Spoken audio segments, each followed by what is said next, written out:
Welcome and thank you for tuning in. You're listening to the Beyond 50 radio program. I'm Daniel Davis. Well, Super Bowl is coming up here pretty quick, so a lot of people are deciding what kind of entrees they're going to serve, or should we just call them snacks? Well, whatever the case is, it's things that you reach out with your fingertips and you put into your mouth. Another guaranteed cornerstone that you find when the Super Bowl comes up is that of beer. Actually, it's very synonymous when it comes to football, but Americans have also found a way to interweave this cornerstone into other celebrations, such as 4th of July. It could be Christmas, could be New Year's Eve. Well, joining us on the Beyond 50 radio program today is someone who's been a writer and connoisseur of wonderful craft beers, and he's considered America's preeminent brew craftsman. He's joining us here on the Beyond 50 radio program today to talk about how we can pair up craft beers and great bites, so that way we've got a nice pairing as we're enjoying whatever celebration we decide to engage in. I'd like to welcome to the Beyond 50 radio program today our guest, Christian DiBenedette. Christian, thank you for joining us here on the Beyond 50 radio program. Hey, thank you. Thanks for having me. Craft beer. Now, what got you involved in that? Was that something that got passed on from generations? Well, that's a good question. I had my family is a very boisterous family into, beer and wine. And when I got to college, my roommate across the hall was a home brewer, and his beer was so good that I instantly had to learn how to make it myself. So, I set up a little home brewery in my college dorm, section lounge, and started making beer. So that's where it all started, and I started collecting books, and it just turned into a love affair from there on. Mm-hmm. Now, I remember there was a time, and we go back 30 years, where when you mentioned the word beer, and I'm sure people still probably get this image today, we tend to think of Pilsners, because that's what was predominantly out there at that time, until Widmer Brothers stepped on the scene back in the early part of the 1980s with their German-style Hefeweizen. And then all of a sudden you began to see this morphing begin to happen, and all of a sudden you had craft ales, Belgian ales, double box, just a whole gamut of the things. What was it for you that really kind of piqued your interest to move in that direction? Well, some of the first craft beers that really were successful came out of the Pacific Northwest, which is where I'm from Portland, Oregon. And up at college, we got a chance to try a few beers like Red Hook's, ESB, for example, mm-hmm. Which is still an award-winning beer. And that beer sort of represented for us, like, part of the gold standard of beer those days. That's when, Starbucks was brand new. Widmer and Red Hook were brand new companies and really setting the pace. So I think, like many people, those first flavors and tastes, was a window into a totally new way of drinking beer.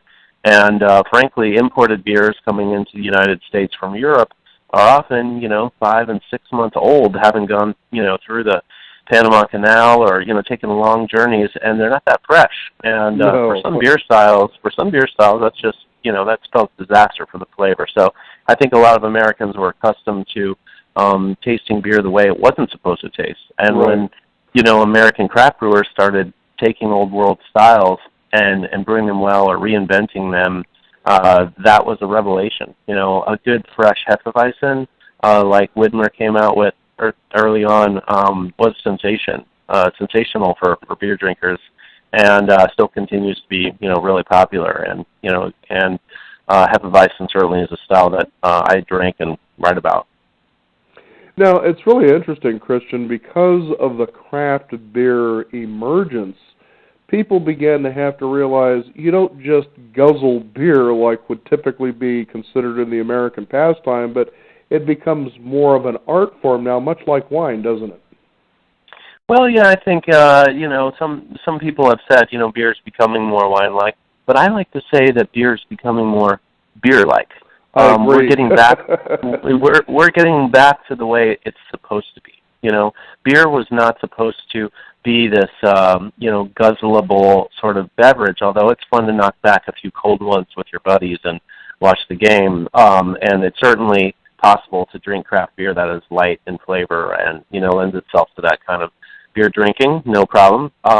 But I think it's more about appreciating flavor. And if you're putting something in your mouth and in your belly you might as well taste it on the way down. And these days it can be so fun to see what brewers are coming up with and the combinations that are going into beer and the kind of innovations that are happening. And, I also liken it to food.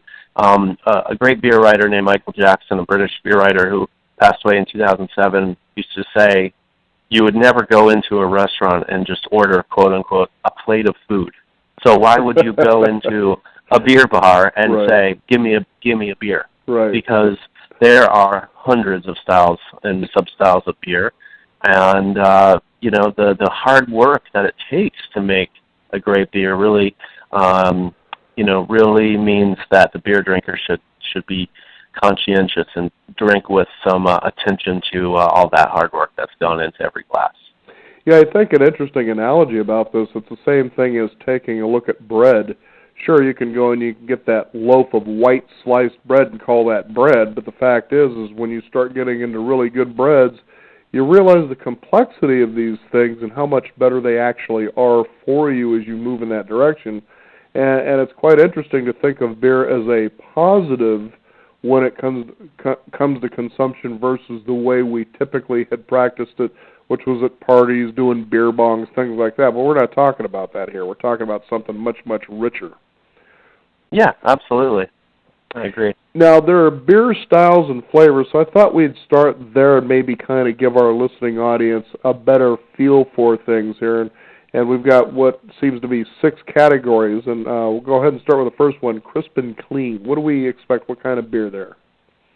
Well, going back to your comment about Pilsners, a lot of beers these days in the craft beer world have kind of dialed back on that rich and multi-flavor profile, and we're seeing a lot of good craft beer coming out of the U.S. and abroad, too, that is light and drinkable in terms of being a little lighter on the palate, a little more crisp and refreshing. So the styles of beer in that category are going to be light lagers, Pilsners, and some other light-bodied ales that work well as sort of appetizing beers that don't, fill you up and aren't all about like big waves of flavor, but are a little bit more about refreshment, if you will. Mm-hmm.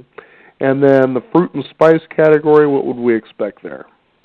Well, fruit and spice isn't literally talking about those two things, fruits or spices in the beer, but more fruity notes that come out of the fermentation process and spicy notes that tend to come out of either hops additions or the yeast also can impart spicy notes in certain Belgian-style beers. So it's exactly what you would expect in terms of, the flavors and aromas being fruity and spicy. The styles that we cover in fruit and spice are range from wit beers to which is a Belgian style of beer flavored with coriander and orange peel. So I guess that does actually have a little real fruit in. And then some other styles like Hefeweizen, which tends to be a little bit on the spicy side if it's traditionally made. And a number of other styles, some Belgian ales, even a rye beer made with rye grains, which gives it a spicy kick. And the next one we have is hoppy and herbal. Yes, yeah, hoppy. As we know, IPA, India Pale Ale, one of the hottest styles, or certainly the hottest style in craft beer across the country these days. And that's a really tough thing to do with food because hops are a really unique kind of resiny, piney tasting flower that do amazing things in beer, but can make it difficult to pair with food. So hoppy and herbal, that chapter is all about India Pale Ale, double IPAs, and some other Belgian ales that accentuate hops as well. So that's a great category that we tackled and had a lot of fun with. I know that Bridgeport, which is a Northwest brewery located in Northwest Portland, Oregon, I guess they found a good, successful way to pair up their IPA with pizza. And I could, and I love the Bridgeport IPA. There's no doubt about that. But you can see how a hoppy beer can be difficult because of that little bit of that bitter aftertaste that they can sometimes have. Yep, absolutely. And these days, what we've noticed with IPAs is the current style is to kind of dial back the bitterness which comes from adding hops early in the boiling or brewing stage and amping up the aroma and the kind of flowery aspects of hops by adding them late in the process. So you get less of an aspirin-y, bitter taste in the back of your mouth and more of a floral and kind of piney taste and aroma that is actually really pleasant. And speaking of beer and pizza, I mean, that's a classic. IPA and pizza, yeah. You can almost never go wrong. Just not the light beer Pilsner, the garbage. At least that's my opinion anyway.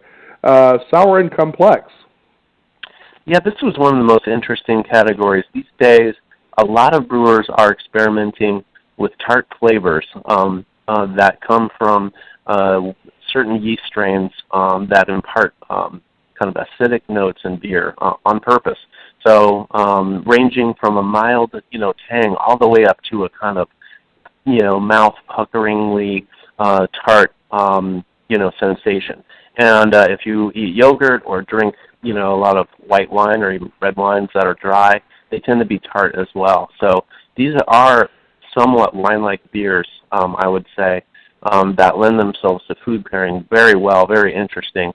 And when we say complex, we're kind of referring to a family of a lot of, again, Belgian-influenced beers that have a variety of grains that go into the beer, and then a variety of yeast strains that, impart a whole range of spicy and interesting aromatic notes that make them a real ball to pair with food. So this was another chapter where we had a really interesting journey. Mm-hmm. And the next category we have comes number 5 is MultiRich and Sweet. Yes.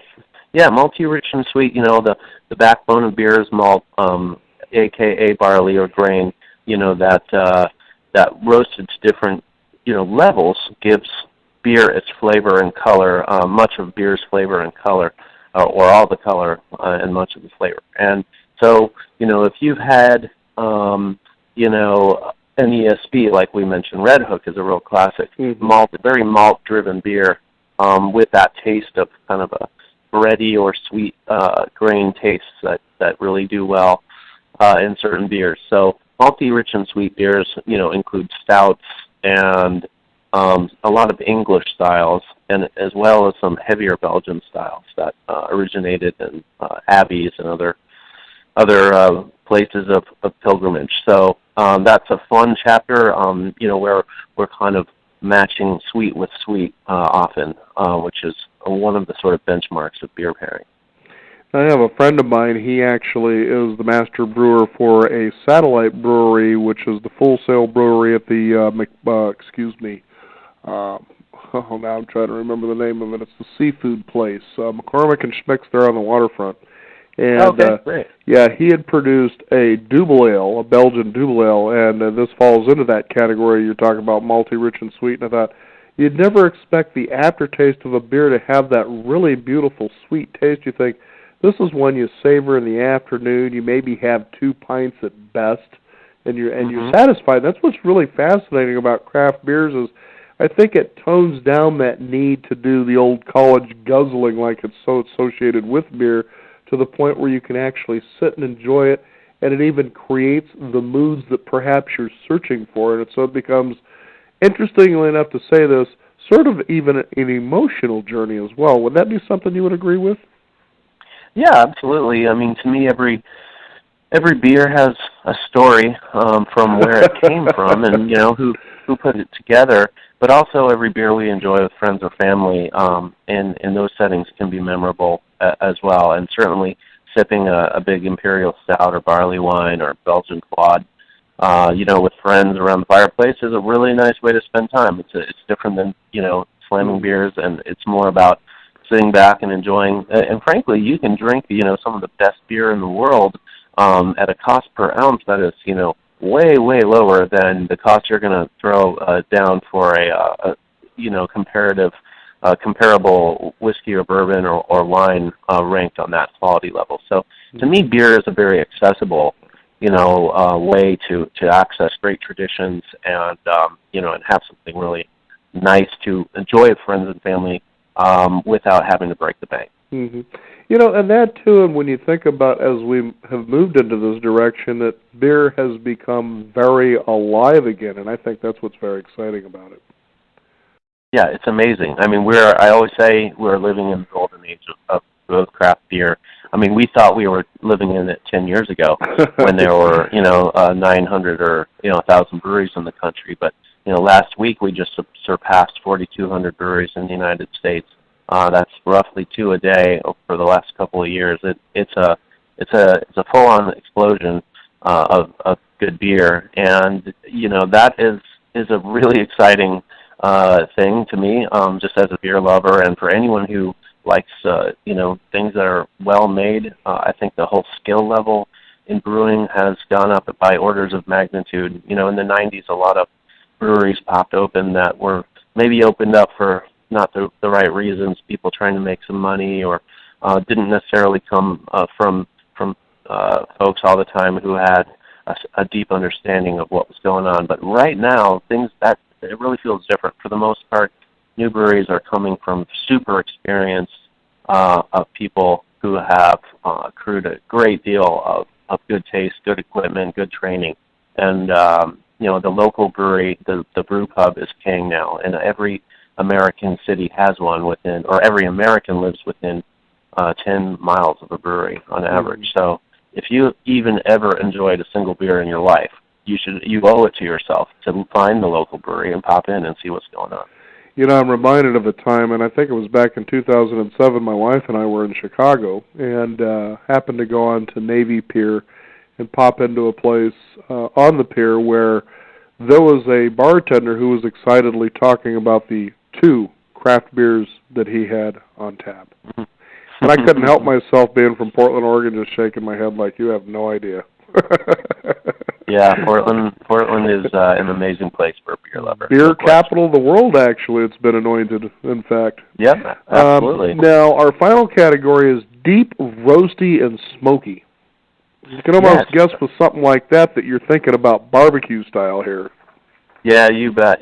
Some of those heavier beers do lend themselves to roasted meats and things like that. Those flavors, those big flavors, we match with some, big beers and sort of, I wouldn't say bombastic, but, some pretty full-flavored dishes that were a lot of fun to work with, chocolatey flavors, roasted flavors, coffee flavors, and smoke, which in beer comes from, slightly roasted malt that is exposed to smoke or actually directly smoked. So those beers are a lot of fun to drink and also to pair with food. Now, before we get into the pairings, I was going to ask, I'm sure the listeners out there are wondering, okay, I have an idea of how you taste and enjoy wine. Now, beer seems to be a different story. You're talking about craft beers. Ain't the kind that you pull out of a keg and you shoot down a beer bong, but this is something much different. So what's a proper way to taste beer? Well, that's a really good question. I'm glad you asked. Everyone who wants to get the best out of the beer that they're tasting should follow a few simple rules. For one, serve the beer at the temperature that it's recommended. It almost always says on the label these days what temperature to serve. If it doesn't, the good rule of thumb is for any lager style beer, like Helles beer, Pilsners, and some Bock beers, to serve them around 40 degrees, really cold, out of the fridge, but not ice cold, so cold that your taste buds are numb. And then for anything in the ale category, India Pale Ale, wheat beer, Belgian ales, a number of styles that are fermented at warmer temperatures, those should be a little warmer, a little 45 or 50, not necessarily straight up warm. No one wants to drink warm beer, but certainly cool but not cold. So you're going to get more flavor and aroma out of those beers when you taste them that way. The second rule of thumb is to use a clean glass. I really am not a proponent of the frosted glass trick. It's kind of fun if you're just drinking an ultra cheap industrial lager, but in a bar, just think about it, those frozen glasses are sitting inside a cooler that is, inhaling, bar odors and kitchen odors for months at a time. That is not a good way to drink a beer unless you really don't care what you're putting in your mouth. So I like a good, clean glass, dry, and the right temp for the beer. So those are 2 rules of thumb to get you started on the right track. The third would be to, take a big whiff of the beer. A huge component of beer's flavor, like everything we eat and drink, comes from its smell. So you should pour beer down the middle of the glass. It'll get a good head going on that, so you can smell the foam and smell what the aromatics the beer's throwing off, and take a big whiff. And then after that, we swallow beer. It's not in the wine world. It's customary to spit out wine if you're tasting a lot of it. We definitely want to swallow beer and hit all of the taste buds across the tongue, and that texture of the beer as you taste it is a big part of the experience. So, go ahead and just take a draft and repeat. And if you're tasting a lot of beers, this is one reason we wrote the book. It's important to eat. You don't want to lose your sharpness as you're evaluating beer, and having something to kind of cleanse the palate in between is great. So hopefully something from our book, but at least crackers or bread, something to kind of reset your palate every time, and of course drink a lot of water as well. Absolutely. Actually, I try to recommend to people sparkling water. That way you can really clean the palate off fairly nicely. Yeah, absolutely. Now, in Beer Bites, this is where we pair up the beer with the bites. You had co-author Andrea Slonecker help you with this. Tell us what her role was in helping you put this book together. Yeah, Andrea Slonecker is a chef from who lives in Portland, super talented cookbook author and recipe developer. She actually came to me with the book idea in Chronicle Books. Back in 2013, we met and started talking about this idea. She develops recipes and put flavors together in ways that were, so exciting. When we started looking at concepts for the book, I just got hungry thinking about it. She's a great cook, and so what Andrea brought to the project was a host of recipes and ideas that we wanted to pair beers with, and then conversely, there were styles of beer she hadn't tried that I could present to her, and we looked into finding dishes that would work well with those styles of beer. So it was a really great collaboration, and she's a terrifically talented cook, and I'm glad to say we became good friends during the process, and we've been doing events for the book over the past couple of months across the country. Now, just to give the listeners an idea, you kind of expect to be diving in there and finding chicken wings, barbecued ribs, sliders, things like that. You do have sliders in the book, but, I was looking through it. It was funny because my wife and I, as we were looking through the book, she says, it seems like there's a lot of Asian recipes in here. Yeah, that was fun. The way we eat, especially on the West Coast, is there's a lot of influence from the Pacific Rim and Southeast Asia, and those flavors are great for pairing with beer, from spice to the other complex umami type flavors you get from certain dishes. So we had a lot of fun with that, and we wanted this book as well to kind of reflect the way people are eating today, and as well as include some classics. So there's fish and chips in here. There is a Chex type party mix. There's some baby back ribs, but in all of those recipes, we tried to update and modernize a little bit and bring some of the sort of chef-driven technique to those dishes to make them just that much more fun and interesting to cook, but also, of course, to eat and pair with beer. And I could totally agree with you, because as I was looking at some of the recipes that you have in here, I could taste and think, I can see the direction why they did what they did, especially as you consider sort of the Asian influence, because Asian food tends to be very bouquet in flavor, if that makes sense. It isn't straightforward salty or sour or sweet. It tends to have an interesting way that it can blend all three of those, where it seems like you taste it in stages. And that's a lot what craft beer is all about. Absolutely. I mean, that's the complexity we spoke of earlier. That makes it so fun. One of the most challenging dishes we put in here is called Bon Hao, which is a Vietnamese street food dish that is made with shrimp and fish sauce and sprouts and cilantro. And, it's an amazing dish, so good to eat, so unusual. But pairing a Belgian ale with a lot of similar complex herbal and malty and spicy notes all together was kind of a revelation for both of us, and we really, really enjoyed that.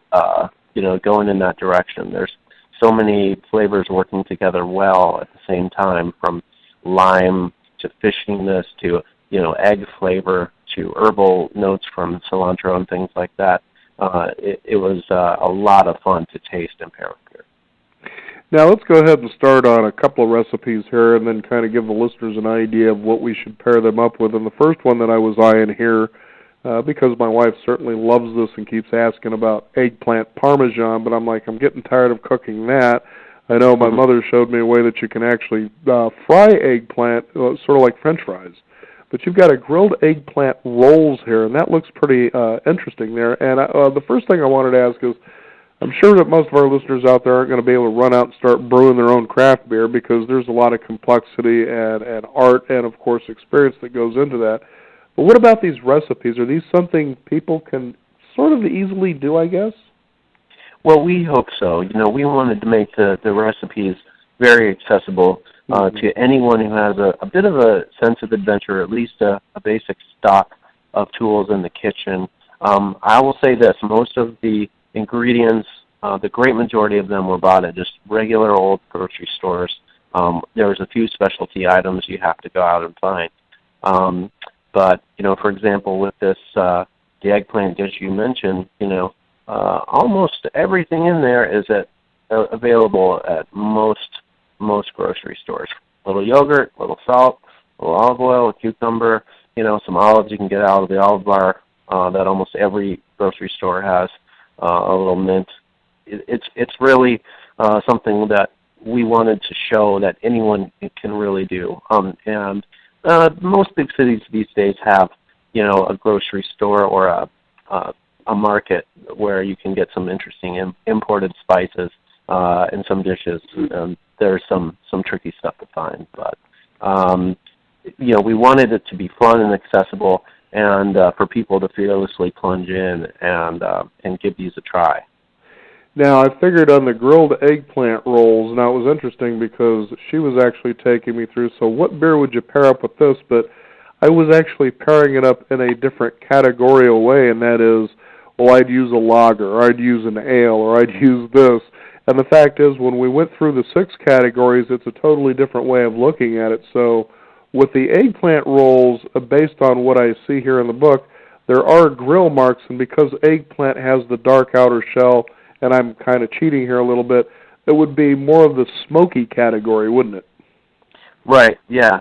That is a nice smoky flavor that comes out from those grill marks, and that's why we would, pick a lightly smoked lager like we did. That is a light beer, actually, a light and crisp beer, but it has a kick of smoky malt flavor that really lends itself to this dish. It was actually the first dish that we tested in the book, I think, and we're really surprised. And it does fall in some different categories, but we wanted to shake it up with this book a little bit and take away the old kind of traditional categories, such as, a cultural signpost like German food or Belgian food, and break this book down into flavors, so get people thinking about flavor groups in beer and in food and how they work together, because these days all of the styles are morphing and changing faster than we can almost keep up with. So but the flavors and how they work together is something that is based on the same principle all the time. And I think what's exciting, too, for something like this is that when you pair something up and you really taste the synergetic dynamics between the food and then the beer you're pairing it up with, it really is kind of like fireworks, like 4th of July. Like, wow, I would have never expected something like this. I remember having those experiences with wine and wine pairings, this guy made this, what were they? It was kind of like a Frank's Red Hot chicken quesadilla or something like that. And he paired it up with this Merlot, and I was literally selling that Merlot off the shelves because it was like the Merlot was spicier than the spicy chicken. But it worked well for it. It was almost like the chicken toned down the spiciness of the Merlot, and the Merlot at the same time brought the spiciness of the chicken up. So there was that synergistic pairing there, and it's really fascinating when you have those kinds of experiences, especially if you can create them at your fingertips like this. Yep, absolutely, and that kind of interaction is exactly what we're looking for in the book, having some eye-opening moments. Absolutely. Well, very good. I know that people are really going to enjoy this. It's also a great holiday gift for people out there who are trying to think of something to get for someone and they just don't know what it is. Well, if they drink beer, how about moving them into this direction and make them a craftsman? You just never know what might happen a year down the road. Christian, first of all, it's been a pleasure to have you on the program, but is there a website people can discover more?